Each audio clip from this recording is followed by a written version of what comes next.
Hello guys, എല്ലാവർക്കും സുഖമല്ലേ? ഇത് ഞങ്ങളുടെ ഊട്ടിയിലത്തെ അവസാനത്തെ ദിവസമാണ് കേട്ടോ. വേറെ ഒന്നുമല്ല, ഞങ്ങൾ വെറും 2 ദിവസത്തെ ട്രിപ്പിനാട്ടോ ഊട്ടിയിൽ വന്ന് റൂമെല്ലാം വെക്കേറ്റ് ചെയ്ത് നേരെ ഊട്ടിയിലുള്ള കർണാടക ഗാർഡനിലോട്ട് പോയി. എൻ്റെ അമ്മ ഒന്നും പറയാനില്ല, 1.5 മണിക്കൂർ എടുത്തു കേട്ടോ സത്യം പറഞ്ഞ ഈ ഗാർഡൻ മൊത്തം ചുറ്റിക്കറങ്ങാൻ.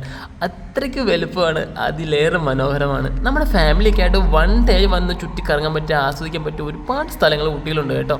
ഇതൊക്കെ കാണുമ്പോൾ നമുക്ക് വേറെ ഒന്നുമല്ല മിസ് ചെയ്യുന്നത്. നമ്മൾ കാണാത്തതും കേൾക്കാത്തതുമായ എത്രയോ ഭംഗിയുള്ള കാര്യങ്ങളല്ലേ ഈ പ്രകൃതിയിലുള്ളത്. ഓരോരുത്തർ പറയുന്നത് ശരിയാണ് കേട്ടോ. നമ്മൾ ഓരോരോ സ്ഥലത്ത് പോയി കണ്ടാൽ മാത്രമേ അതാത് സ്ഥലത്തിൻ്റെ ഭംഗി നമുക്ക് ശരിക്കും മനസ്സറിഞ്ഞ് ആസ്വദിക്കാൻ പറ്റുള്ളൂ. എല്ലാവർക്കും അത് പറ്റണമെന്നില്ലല്ലോ അല്ലേ? അങ്ങനെ ഞങ്ങളത് കുറേ ഫോട്ടോസൊക്കെ എടുത്തൊരു ഈവനിങ് ആയപ്പോഴേക്കും അവിടെ നിന്ന് ഇറങ്ങി കേട്ടോ. എന്തായാലും വാവേ ഞാനും ഹാപ്പിയാണ്.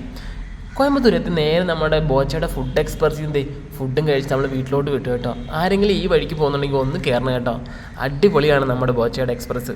അങ്ങനെ എൻ്റെ അടുത്ത വിശേഷമായി അടുത്ത വീഡിയോയിൽ കാണാം.